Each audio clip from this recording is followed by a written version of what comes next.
Welcome back to the show. It's the Week in Review, and oh my, have we got a special guest for you. Somebody roll that beautiful intro.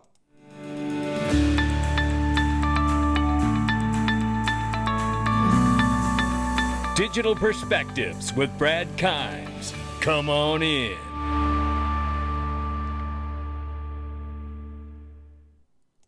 Welcome back to the show, and as promised, I'm sitting here with the one and only James Lawman Murphy. James, how are you this morning? I'm fantastic, Brad. It is so good to be with you. It was awesome meeting you in person in Las Vegas for that fantastic event. You and I were able to sit together for a couple hours, have a couple of drinks, and we just simply scratched the surface of everything we have in common and what we believe in and all of that. And it's been too long. It's great to see you again. Oh, man, it's so great to see you, no doubt about it. And we did have a great time. And shout out to our brother from another mother digital asset investor who was with us too. And it was so much fun. And we have a lot more of that to go. But listen, today is a really, really important day because there has been some incredible events unfolding here, and it's specifically because your patriotism has turned you into an activist these days, and you have taken the steps of taking action to create what is now called the Commonwealth Unity Super PAC Fund. This is amazing what you've done. James, tell everybody exactly what you've done here. Thanks, Brad. I'm happy to do that. And I just want to say, I'm on my telephone. My internet is down, like it's down all over the country. So sorry about that. Picture's not great. Hope the sound's okay. But anyway, Brad, our brother John Deaton has put himself in the arena, and he is going to take so much attacks from the other side, the progressive elite people, as well as from other angles. And I just felt like I had no choice but to find out how I could help him best. And so, I ran that fundraiser for him down at Consensus in Austin, Texas, which was fantastic. Got to meet a bunch of people in the XRP community, some of whom I had met in Las Vegas. It was awesome, but it wasn't enough because there is tremendous money behind Elizabeth Warren.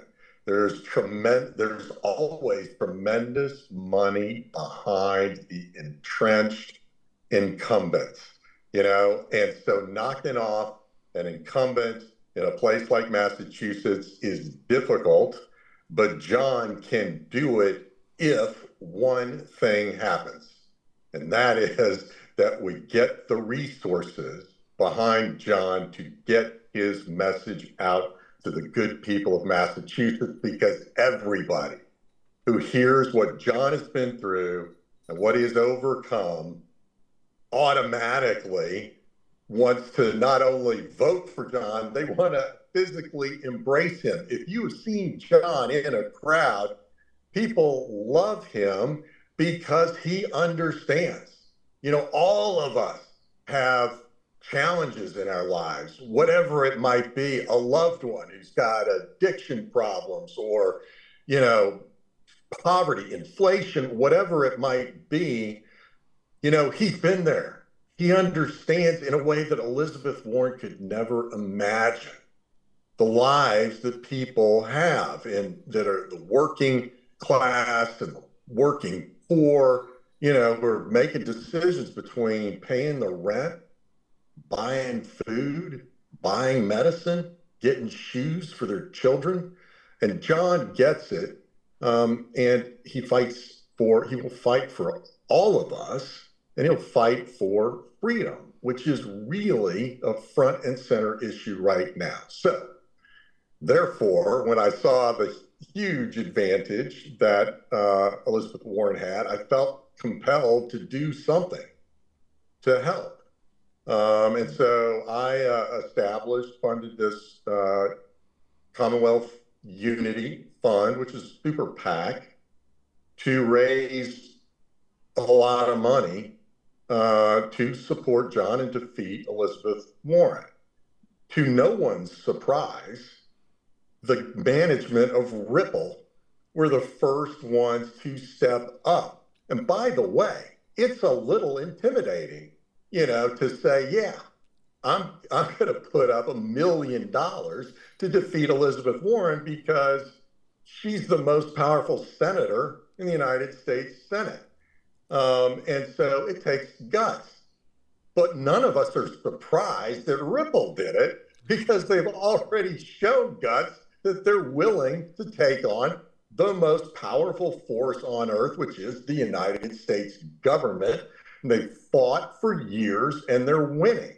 And so they stepped up, and I will be eternally grateful to them for kind of breaking the seal, Brad.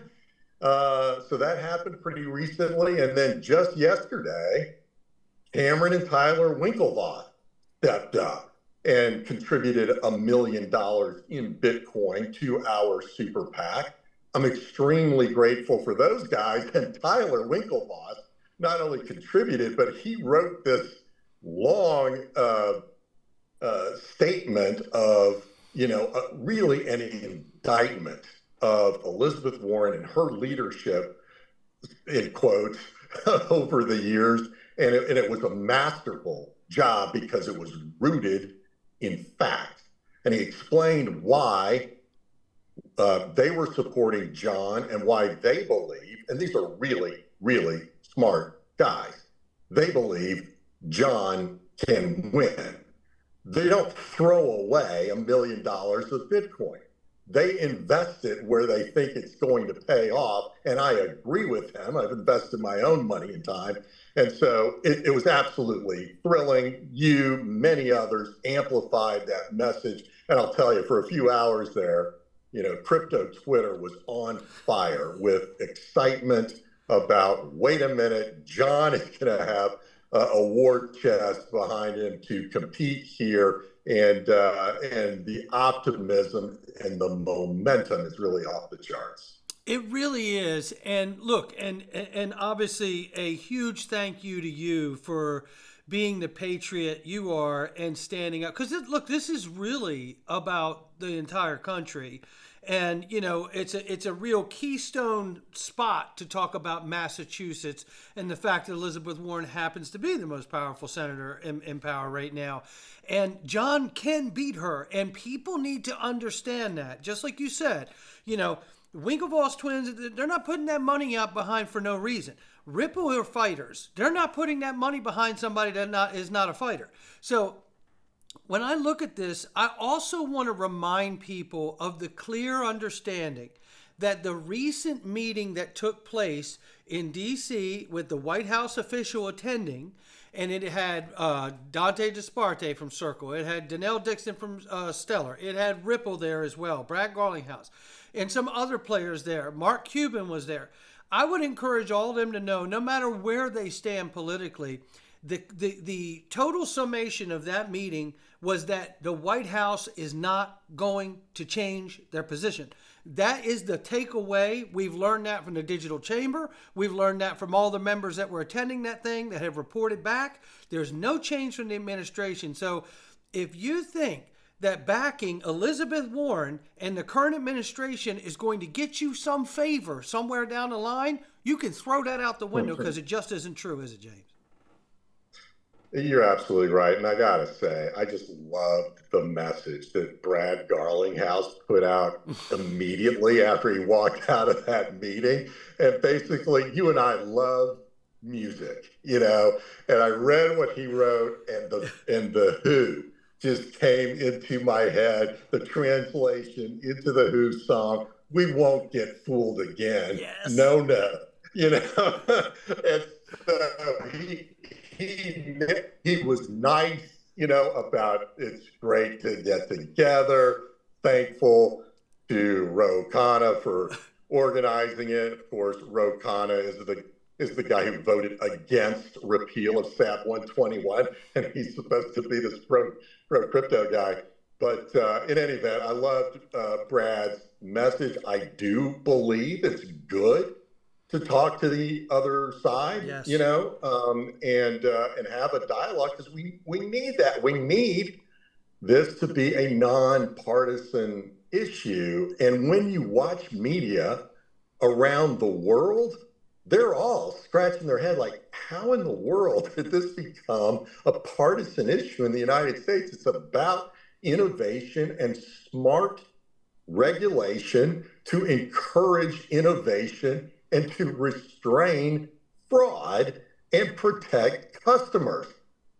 It's simple. These are shared goals, but you've got some people who are like, no, anti-crypto to the end. And so we've got to replace those people, in a peaceful and legal process we call an election in November. And that's, we're fortunate, Brad, we have this opportunity to replace Elizabeth Warren with somebody who is really knowledgeable about technology and innovation and really sincerely in his deep, soul believes in promoting freedom. And so we're fortunate that we have this opportunity, that we have a man, a Marine, willing to go into the arena for all of us, not just for the people in Massachusetts. That's right. And so I'm honored to just help John any way I can. Yeah, and I am too. You said it best right there. There's no question. It is an honor to support John Deaton and to make sure we do everything. When we had our talk in Las Vegas, James, you, me, and DAI were sitting there, and you said, all you can do is everything that you can do. Because at the end of the day, when all of this comes home to roost and there's no more to do, you can at least sit back and say, all I did was everything that I could do. And I tell you, it brought me a lot of peace to hear you say it that way, because it really does make you ask yourself, hey, are you really committed to helping Deaton get into Massachusetts? Because if you are, did you donate as much as you possibly can? I know it's hard. I know times are hard. But if you haven't donated, go to johndeatonforsenate.com and max out like I've done. Go do that. Right? Go do that thing that you could do. Do whatever you can, because listen, a couple things. We don't have to have the same reasons to fight for the same cause. You don't have to live in Massachusetts to donate to John Deaton, right? And, and again, speaking to anyone out here who's on the fence, Operation Chokehold 2.0 is the mission of this administration, and the field general of that fight is the anti-crypto army general, Elizabeth Warren. She's got to go. We have to get her out of there, because nothing is going to change if she's still in there. So, what are the next things that you want to tell everyone listening right now that they can do to become an effective soldier to helping get John Deaton in Massachusetts? I want to talk about that, but let me just respond to what you just said. Yeah. I've got two sons that I love more than anything, and what I want for them is to live in a free society. That's right. You and I were able to chart our course in our lives, from young men to, going to school, doing things and making decisions for ourselves about what direction we want to take, and building our own businesses, just as you have and I did. Well, the indispensable ingredient to that is freedom. That's right. And people, I want to be real clear about what I'm talking about here, because we have a number of politicians, Senator Warren, principal among them, that believes that the government is entitled to all your personal information, that you don't really have a right of privacy. All of your financial transactions should be handed over to the government, and everything else you do, what you do on social media and all of this. This is what Edward Snowden blew the whistle on, the amount of information that is being gathered about us. The only reason to do that is to control the population. It's not just mere curiosity about what all of us are up to. The point is to control. That's right. And you know what? Here's an example. Elizabeth Warren expressed a great deal of outrage about that Supreme Court decision that overturned Chevron deference. That's right. And there's been a lot of discussion about the impact of that decision, but I think there's a part to it that people maybe are not totally focused on. So on the surface, the ruling simply says that the courts are not going to defer to a federal bureaucrat's interpretation of a statute, particularly their interpretation of their own authority. The courts are no longer going to defer to the unelected bureaucrats. But there's another level to this, Brad, and that is because of this Chevron deference, it's basically Americans couldn't challenge successfully the actions of these unelected bureaucrats. Right. Not just the courts. We were supposed to defer to the unelected bureaucrats telling us what to do. It's that simple. And look at the case itself. Yeah. You got a family-owned fishing business, and this bureaucracy said, you know what? We need you to pay $700 a day in an inspection fee.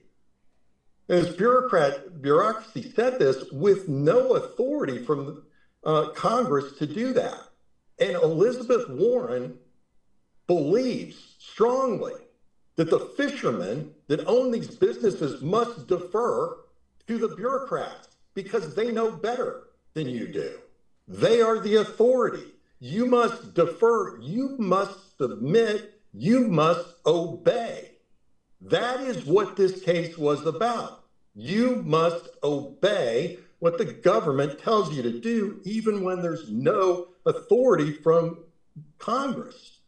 And so it's profound that she expressed this outrage, even though, there was some statements in the case that this could bankrupt the company, the fishing business, the family fishing business. Her position is that's tough. Obey the regulators. Don't question them. Defer, obey, submit. This is contrary to our Constitution and contrary to any concept of freedom. We are not the subjects of the government. The government works for us. That's the design in the Constitution. That's what I mean by freedom, and that's why I'm supporting John Deaton, because he gets it. Yeah, I totally get it too, and it's so well said on your part. And to the point of the Chevron deference and over that fishing company, it flies in the face of a large part of the smaller backbone of the economy in Massachusetts. Fishermen are in Massachusetts. Lobstermen are in Massachusetts. Clammers are in Massachusetts. Crabbers are in Massachusetts. Some of the biggest tuna fishers are in Massachusetts. Again, this really comes down to a senator like Elizabeth Warren, who is gone from representing the people to now representing special interests in big government and big banks. And it's despicable. And I hope people understand that this is a very, very key election in Massachusetts. And it's not just because of the things that we talked about here. It's even more broad than crypto, right? This is about America having, as you said, the same kind of America with the same kind of opportunities in it that we had coming up for your children, my children, and so on and so on. One more time for the people in the back, James. What can they do to donate to John Deaton and use what they can, whether it's their money, their power on social media, what do they need to be carrying as a message, and what can they do to donate? Yeah, so great question. So first thing, as you mentioned, you go to johndeatonforsenate.com, and there you can contribute to John's campaign, and you can volunteer to help. And you don't have to be even in Massachusetts to volunteer your time to help, to make calls, to send out mailings, to do all of the work that goes into a campaign, a ground level campaign.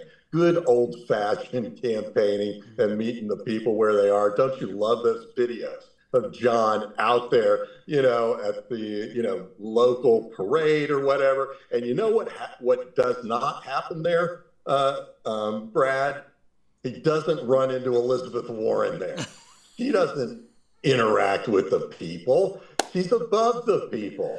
She explains to them how they should live their lives, and she lectures and hectors them. And I think they're just tired of it. And this John Deaton has come along and really changed the analysis. But anyway, in the event you're able to max out to John's campaign, which is $6,600, then the next step is you go to the Commonwealth Unity Fund.com, the super PAC that I stood up to support John and defeat Elizabeth Warren. And there you can contribute an unlimited amount.